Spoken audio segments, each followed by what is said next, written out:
पूरी ऊर्जा और उत्साह के साथ आज की इस नई गहन चर्चा में स्वागत है।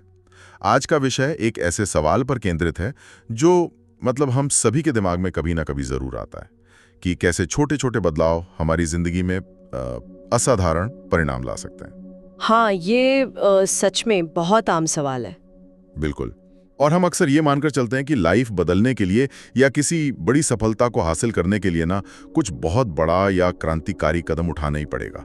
लेकिन आज हम जानेंगे कि असल जादू तो उन छोटी छोटी आदतों में छिपा है जिन्हें हम रोज की भागदौड़ में नजरअंदाज कर देते हैं। वही तो सबसे बड़ी गलती होती है। सही कहा।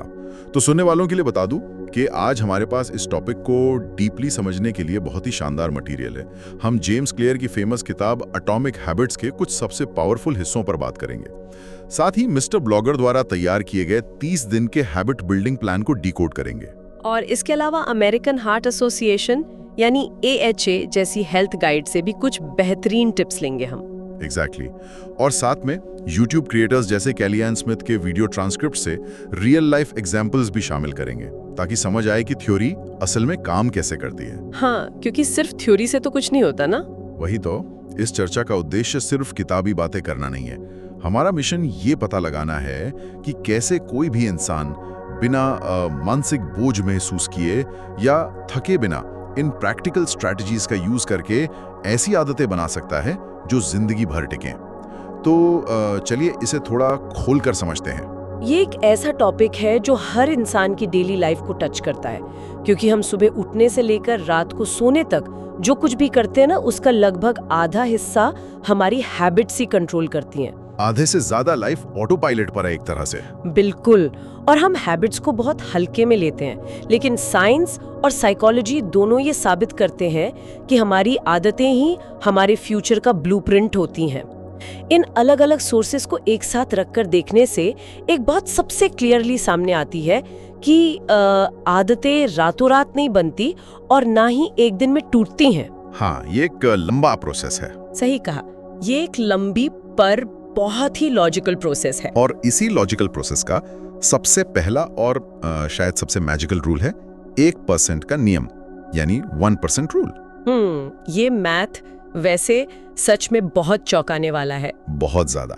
अगर कोई व्यक्ति हर दिन खुद में, अपने काम में या अपनी किसी हैबिट में सिर्फ 1% का इंप्रूवमेंट करता है तो 1 साल यानी 365 दिन बाद वो व्यक्ति लगभग 38 गुना, सटीक रूप से कहें तो 37.78 गुना, हाँ 37.78 गुना बेहतर हो जाता है। जेम्स क्लियर ने इसे सेल्फ इंप्रूवमेंट का कंपाउंड इंटरेस्ट या चक्रवृद्धि ब्याज का है। ये आइडिया ही अपने आप में कितना पावरफुल है कि हमें एक ही दिन में पूरी तरह से नहीं बदलना है, बस कल के मुकाबले आज 1% बेहतर होना है। ये मैथ एक्चुअली ह्यूमन साइकोलॉजी की एक बहुत बड़ी और कॉमन गलतफहमी को दूर करता है।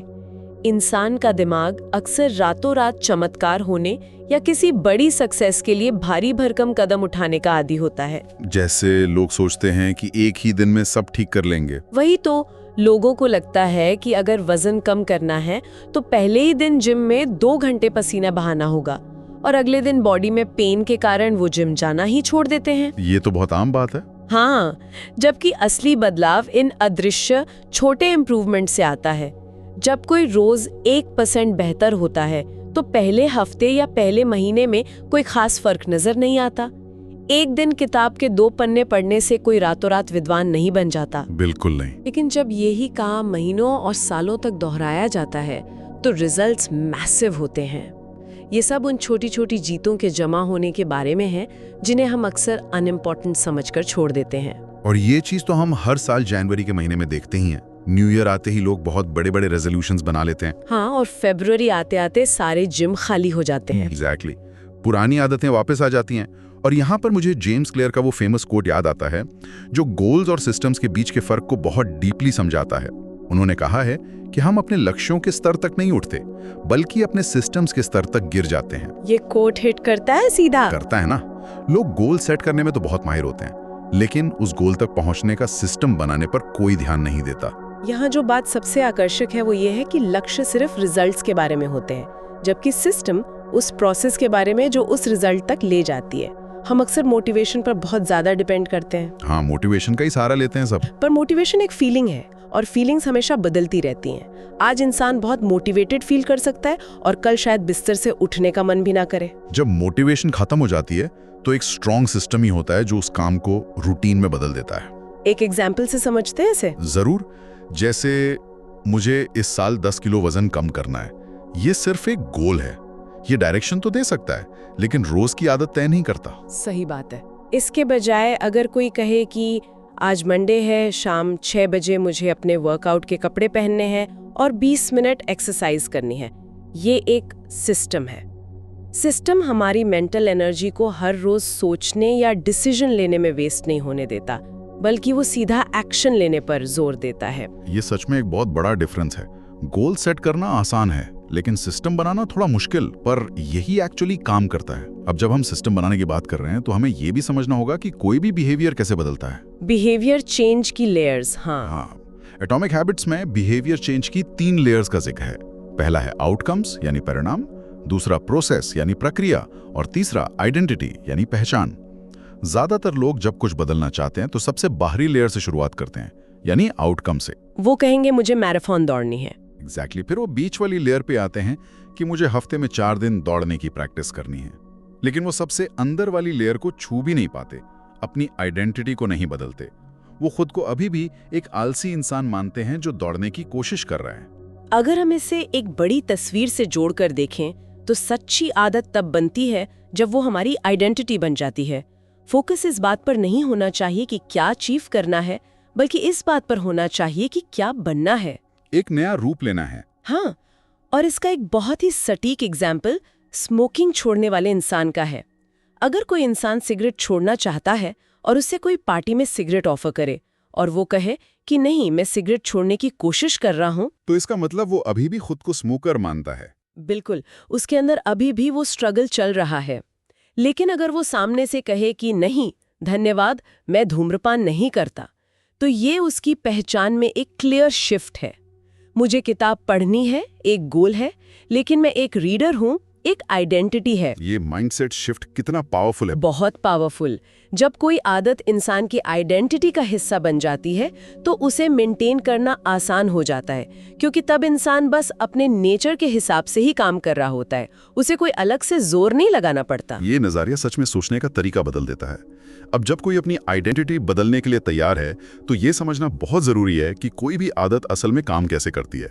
जेम्स क्लियर ने द हैबिट लूप या आदत के चक्र का बहुत ही प्रैक्टिकल डिस्क्रिप्शन दिया है। ये किसी भी आदत की मशीनरी है। हाँ, और ये लूप 4 स्टेप से होकर गुजरता है। सबसे पहला स्टेप है क्यू या संकेत। ये दिमाग को वो काम शुरू करने का ट्रिगर देता है, और इसके लिए रूल है, इसे स्पष्ट बनाएं यानी ऑब्वियस बनाएं।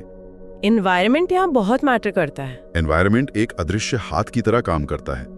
अगर किसी को सुबह एक्सरसाइज करने की आदत डालनी है तो उसे अपने वर्कआउट के कपड़े रात को ही बिस्तर के पास एकदम सामने रख देने चाहिए। हाँ, और अक्सर लोग अपनी विल पावर को ब्लेम करते हैं, जबकि प्रॉब्लम उनके एनवायरनमेंट में होती है। क्यू के बाद दूसरा स्टेप आता है क्रेविंग यानी ललसा। इसका रूल है, इसे अट्रैक्टिव बनाएं। बिना क्रेविंग के तो कोई एक्शन नहीं होता। सही कहा। हम असल में आदत की क्रेविंग नहीं करते, बल्कि उस आदत से मिलने वाले चेंज या उस शांति की क्रेविंग करते हैं जो काम पूरा होने के बाद मिलती है। क्रेविंग के बिना एक्शन लेने की कोई इच्छा ही नहीं होती। और यहीं से तीसरा स्टेप जुड़ता है रिस्पॉन्स या प्रतिक्रिया। ये वो एक्चुअल काम है जो इंसान करता है। इसके लिए सबसे जरूरी रूल है कि इसे आसान बनाएं, यानी मेक इट इजी। हाँ, कोई भी नई आदत शुरू करते टाइम उसमें कम से कम रुकावटें होनी चाहिए। अगर कोई इंसान जिम जाना चाहता है और जिम घर से 15 किलोमीटर दूर है और रास्ते में भारी ट्रैफिक मिलता है, तो उस इंसान के वहां जाने की संभावना बहुत कम हो जाती है। इसलिए प्रोसेस को जितना हो सके सिंपल रखना चाहिए। और चौथा और आखिरी स्टेप है रिवॉर्ड या इनाम। इसका रूल है, इसे सैटिस्फाइंग बनाएं। ये स्टेप फ्यूचर के लिए है। जब किसी काम को करने के बाद अच्छा फील होता है तो दिमाग तुरंत डोपामिन रिलीज करता है और उस काम को फ्यूचर में रिपीट करने के लिए मोटिवेट होता है। ये लूप दोनों अच्छी और बुरी आदतों पर अप्लाई होता है ना? बिल्कुल। अगर कोई बुरी आदतें तोड़ना चाहता है तो उसे बस इसी हैबिट लूप को उल्टा करना होता है, यानी क्यू को इनविजिबल बनाए, क्रेविंग को अनअट्रैक्टिव बनाए, रिस्पॉन्स को मुश्किल बनाए और रिवॉर्ड को अनसैटिस्फाइंग बनाए। एक एग्जाम्पल दें इसका। जैसे अगर फोन की लत छोड़नी है और रात को बार बार फोन देखने की आदत है, तो फोन को बेडरूम के बजाय दूसरे कमरे में चार्ज पर लगाना शुरू कर दें। Out of site, out of mind. Exactly. इससे क्यू इनविजिबल हो जाएगा और अगर मन करेगा भी तो उठकर दूसरे कमरे में जाना पड़ेगा, जिससे रिस्पॉन्स मुश्किल हो जाएगी। यहाँ बात सच में बहुत दिलचस्प हो जाती है, क्योंकि जब हम इन रूल्स को रोज की जिंदगी में अप्लाई करने के तरीके खोजते हैं तो कुछ बहुत ही शानदार और प्रैक्टिकल स्ट्रैटेजी सामने आती हैं। इनमें से एक सबसे पावरफुल स्ट्रैटेजी है हैबिट स्टैकिंग, यानी आदतों को एक के ऊपर एक रखना। ये मेरी पर्सनल फेवरेट है। इसका फॉर्मूला बहुत सिंपल है। अपने वर्तमान आदत के बाद मैं ये नई आदत डालूंगा। ये उन लोगों के लिए एक रामबाण की तरह है जो हमेशा ये कंप्लेन करते हैं कि उनके पास नई आदतों के लिए टाइम ही नहीं है। हैबिट स्टैकिंग का बेसिक आइडिया इस बात पर बेस्ड है कि हम हर दिन कुछ काम तो बिना सोचे समझे ही करते हैं, जैसे सुबह उठकर ब्रश करना, नहाना या कॉफी बनाना। हमारी ये पुरानी आदतें हमारे ब्रेन के नेटवर्क में बहुत मजबूती से जुड़ी होती हैं, एक सॉलिड फाउंडेशन की तरह। हाँ, अगर हम किसी नई और छोटी आदत को इन पुरानी आदतों के साथ जोड़ दें या स्टैक कर दें, तो दिमाग को उसे याद रखने में कोई एक्स्ट्रा एनर्जी खर्च नहीं करनी पड़ती। नई आदत उस पुरानी आदत के फ्लो में ही पूरी हो जाती है। और इसके एग्जाम्पल्स केली एन स्मिथ के YouTube वीडियो ट्रांसक्रिप्ट में बहुत ही मजेदार और रियल लाइफ वाले मिलते हैं। उन्होंने बताया कि कैसे उन्होंने ब्रश करते टाइम स्क्वाट्स करना शुरू किया। सोचिए, ब्रश करने की आदत तो पहले से थी ही। वही तो, उसके लिए अलग से कोई टाइम नहीं निकालना पड़ा, बस उसी टाइम बॉडी को स्ट्रेच करने या स्क्वाट्स करने की आदत जोड़ दी। शुरू में ये सुनने में थोड़ा अजीब लग सकता है कि मुंह में टूथब्रश है और इंसान स्क्वाट्स कर रहा है। थोड़ा फनी भी है। हाँ, लेकिन 1 साल के बाद अगर गिना जाए तो बिना कोई एक्स्ट्रा टाइम दिए उस व्यक्ति ने हजारों स्क्वाट्स कर लिए। और अमेरिकन हार्ट एसोसिएशन यानी AHA के टूल बॉक्स में भी ठीक ऐसा ही एक सजेशन दिया गया है। एक और शानदार एग्जाम्पल है कि सुबह जब कॉफी मशीन में कॉफी बन रही हो तो उस 2-3 मिनट के खाली टाइम का यूज डिशवॉशर खाली करने के लिए करना। लोग सोचते हैं डिशवॉशर खाली करना बड़ा काम है। सही बात है, पर अगर इसे कॉफी बनने के टाइम के साथ स्टैक कर दिया जाए तो ये बिना किसी मेंटल थकावट के अपने आप हो जाता है। हैबिट स्टैकिंग के साथ साथ एक और बहुत ही पावरफुल रूल है जिसे 2 मिनट रूल कहा गया है। जी, ये रूल क्लियर कहता है कि जब भी कोई नई आदत शुरू की जाए तो उसे इतना छोटा कर देना चाहिए कि उसे करने में 2 मिनट से भी कम वक्त लगे। 2 मिनट से भी कम? हाँ, अगर किसी का गोल हर दिन सोने से पहले एक चैप्टर पढ़ने का है तो उसे बदलकर हर दिन सिर्फ 1 पन्ना पढ़ना कर देना चाहिए। वाह। अगर रोज 30 मिनट योगा करना है तो उसे सिर्फ अपना योगा मैट बिछाना कर देना चाहिए। ये तो शुरुआत करने का सबसे बड़ा जो डर होता है उसे ही खत्म कर देता है। केली एन स्मिथ ने इसका एक और एग्जाम्पल दिया है जो हम सबके घरों की कहानी है, Amazon के खाली डिब्बे। ओ हाँ, वो बॉक्सेस तो इकट्ठे होते ही रहते हैं हमेशा। उन्होंने बताया कि अक्सर ये डिब्बे घर के किसी कोने में पड़े रहते हैं और एक पहाड़ जैसा बन जाते हैं, क्योंकि दिमाग में एक थॉट बैठा होता है कि इन्हें तोड़कर फोल्ड करके रिसाइकिल बिन में डालने में कम से कम 10 मिनट लगेंगे। पर रियलिटी कुछ और होती है। बिल्कुल। 2 मिनट रूल कहता है कि अगर किसी काम में 2 मिनट से कम टाइम लगता है तो उसे तुरंत कर लें। जब उन्होंने असल में टाइमर लगाकर टाइम मापना शुरू किया तो पता चला कि उन डिब्बों को हटाने में 2 मिनट से भी कम समय लगता है। ये हमारा दिमाग ही है जो अक्सर राय का पहाड़ बना देता है और हमें काम टालने पर मजबूर कर देता है। इसके पीछे का साइंस भी बहुत इंटरेस्टिंग है।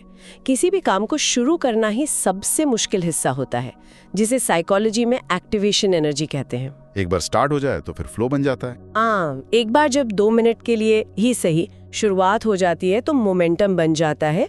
न्यूटन का लॉ यहाँ भी अप्लाई होता है कि एक बार जब बॉडी मोशन में आ जाती है तो अक्सर इंसान उस काम को 2 मिनट से कहीं ज्यादा टाइम तक करता रहता है। सही बात है। और इसी मोमेंटम को लंबे टाइम तक बनाए रखने के लिए गोल्डीलॉक्स रूल का भी जिक्र किया गया है। ये रूल बताता है कि ह्यूमन मोटिवेशन तब अपने पीक पर होती है जब कोई चैलेंज ना तो बहुत आसान हो और ना ही बहुत कठिन। एक परफेक्ट बैलेंस होना चाहिए। एग्जैक्टली। चैलेंज हमारी करंट कैपेबिलिटी से बस थोड़ी सी ज्यादा होनी चाहिए, लगभग 4% ज्यादा। अगर चैलेंज बहुत आसान है तो बोर होने लगते हैं और अगर बहुत कठिन है तो इंसान निराश होकर हार मान लेता है। ये सही बैलेंस ही है जो दिमाग में डोपामिन के लेवल को बनाए रखता है। तो इस सब का मतलब क्या है? हमने 1% रूल समझ लिया, हैबिट लूप डिकोड कर लिया, स्टैकिंग और 2 मिनट रूल भी जान लिया, लेकिन अगर कोई कल सुबह से ही इसे अपनी लाइफ में उतारना चाहे तो वो स्टार्ट कहाँ से करे? यही पर काम आता है मिस्टर ब्लॉगर के ब्लॉग से लिया गया 30 दिन का मास्टर प्लान। ये प्लान बहुत प्रैक्टिकल है। हाँ, लेकिन यहाँ एक बहुत आम मिथ को तोड़ना जरूरी है। अक्सर लोग कहते हैं कि किसी भी नई आदत को बनने में 21 दिन लगते हैं। हाँ, ये नंबर तो सबने सुना होगा। पर 2009 की एक फेमस रिसर्च ने इस बात को पूरी तरह से रिजेक्ट कर दिया है। उस स्टडी के हिसाब से किसी भी आदत को पूरी तरह से ऑटोमेटिक होने में 18 से 254 दिन लग सकते हैं और इसका एवरेज 66 दिन है। ये बहुत जरूरी इन्फो है, क्योंकि 21 दिन वाला नंबर अक्सर मिसलीडिंग होता है और लोगों में निराशा पैदा करता है जब 22वें दिन उन्हें वो काम मुश्किल लगता है। तो फिर सवाल उठता है कि ये 30 दिन का प्लान ही क्यों? क्योंकि 30 दिन किसी भी काम की एक सॉलिड शुरुआत करने, इनिशियल फ्रिक्शन को कम करने और एक मोमेंटम बनाने के लिए काफी टाइम है। ये 30 दिन का प्लान इंसान को एक झटके में सब कुछ बदलने को नहीं कहता। इसे बहुत ही साइंटिफिक तरीके से हफ्तों में बांटा गया है। इस प्लान का वीकली ब्रेकडाउन वैसे बहुत क्लियर है। पहले हफ्ते का गोल है सिर्फ नींव रखना, यानी फाउंडेशन। इसमें इंसान को अपनी आदत तय करनी है और उसे इतना छोटा बनाना है कि वो हास्यास्पद लगे। जैसे सिर्फ 5 मिनट चलना या 1 मिनट ध्यान लगाना। हाँ, फिर एक क्लियर ट्रिगर या संकेत पहचानना है और उसे ट्रैक करना शुरू करना है। पहले हफ्ते में बस इतना ही करना है, कोई बड़ी एक्सपेक्टेशंस नहीं रखनी। रूटीन का हिस्सा लगने लगे तब जाकर कोई दूसरी छोटी आदत, जिसे माइक्रो हैबिट कहते हैं, जोड़ी जा सकती है। ये वो टाइम होता है जब बॉडी और माइंड नए रूटीन के आदी हो रहे होते हैं। बिल्कुल। फिर तीसरे हफ्ते का फोकस है डीपन एंड एक्सपैंड करना। यहाँ उस गोल्डीलॉक्स रूल का यूज करके चैलेंज को हल्का सा बढ़ाया जाता है, जैसे 5 मिनट चलने को बढ़ाकर 8 मिनट कर देना। और इसके अलावा तीसरे हफ्ते में अकाउंटेबिलिटी जोड़ने की सलाह दी गई है। मुझे बड़ा गेम चेंजर होता है ना। बहुत बड़ा। जैसे किसी दोस्त को अपनी प्रोग्रेस के बारे में बताना या किसी ऑनलाइन कम्युनिटी में शामिल होना, जिससे काम को टालना थोड़ा मुश्किल हो जाए क्योंकि आपको किसी को जवाब देना है। इन आदतों को पूरी तरह से सॉलिड बनाने के बारे में इसमें आदतों को कंबाइन करना सिखाया जाता है। और इसी हफ्ते में एक सबसे महत्वपूर्ण बात आती है जो लॉन्ग टर्म सक्सेस के लिए जरूरी है। बताएं। बिजी या बुरे दिनों के लिए एक मिनिमम वायबल वर्जन तैयार रखना। जिंदगी हमेशा एक जैसी तो नहीं रहती है। वही तो, ऐसा हमेशा होगा कि किसी दिन बहुत काम होगा या तबीयत ठीक नहीं होगी। ऐसे में पूरी आदत छोड़ने के बजाय उसका सबसे छोटा रूप कर लेना चाहिए। अगर 30 मिनट एक्सरसाइज करने का टाइम नहीं है तो सिर्फ 1 मिनट की स्ट्रेचिंग कर लेना भी उस आदत की मेंटल चेन को टूटने से बचाता है। काम बिल्कुल ना करने से बेहतर है कि उसका 1% ही कर लिया जाए। ये अप्रोच बहुत प्रैक्टिकल है।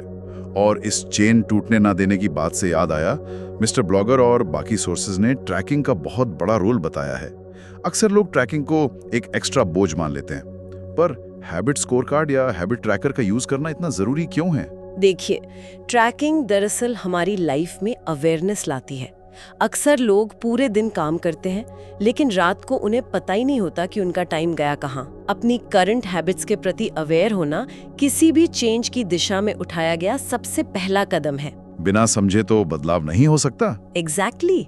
जब कोई व्यक्ति कैलेंडर पर क्रॉस का निशान लगाता है या किसी ऐप में अपनी स्ट्रीक देखता है, तो वो विजुअल प्रोग्रेस बहुत सैटिस्फाइंग होती है। वो क्रॉस का निशान तुरंत एक इनाम की तरह काम करता है। दिमाग को सिग्नल मिलता है। हाँ, दिमाग को मैसेज मिलता है कि हाँ, हमने आज कुछ अच्छा किया है, और यही फीलिंग इंसान को अगले दिन भी वो काम करने के लिए पुश करती है। एकदम सही। जब कोई देखता है कि उसने लगातार 10 दिन तक कोई काम किया है, तो वो 11वें दिन सिर्फ इसलिए हार नहीं मानना चाहता क्योंकि वो स्ट्रीक को तोड़ना नहीं चाहता। ये ह्यूमन नेचर है। तो अगर हम आज की इस पूरी डीप डाइव को समेटें, तो सबसे बड़ी सीख यही है कि आदतें और लाइफ में आने वाले बड़े बदलाव रातों रात होने वाले चमत्कार नहीं हैं। ये लगातार और सोच समझकर उठाए गए छोटे कदमों का रिजल्ट है। बिल्कुल। इस नॉलेज को अपनी लाइफ में उतारने की कोशिश करने वालों के लिए सबसे बड़ा टेक अवे यही है कि शुरुआत हमेशा छोटी, आसान और क्लियर होनी चाहिए। 1% का रूल, 2 मिनट का रूल और हैबिट स्टैकिंग, ये सभी स्ट्रैटेजीज बदलाव के डर को खत्म करके उसे डेली रूटीन का एक नेचुरल हिस्सा बना देती हैं। और ये हमेशा याद रखना चाहिए कि किसी भी नॉलेज का फायदा तभी है जब उसे इम्प्लीमेंट किया जाए। केवल किताबें पढ़ने, वीडियोस देखने या परफेक्ट प्लान बनाने से लाइफ नहीं बदलती, बल्कि उन छोटी छोटी बातों को रोज बिना रुके दोहराने से बदलती है। एक्शन लेना जरूरी है। हाँ, छोटी आदतों के प्रति ये नया और प्रैक्टिकल नजरिया सच में लाइफ की डायरेक्शन चेंज कर सकता है, बशर्ते हम रिजल्ट्स की जल्दबाजी ना करें और प्रोसेस पर भरोसा रखें। ये चर्चा हमें ये भी डीपली सिखाती है कि हम अपनी लाइफ में जो भी हैं वो हमारी पिछली आदतों और हमारे बनाए गए सिस्टम्स का एक डायरेक्ट रिजल्ट है। एक बहुत ही इम्पोर्टेंट सवाल खड़ा करता है।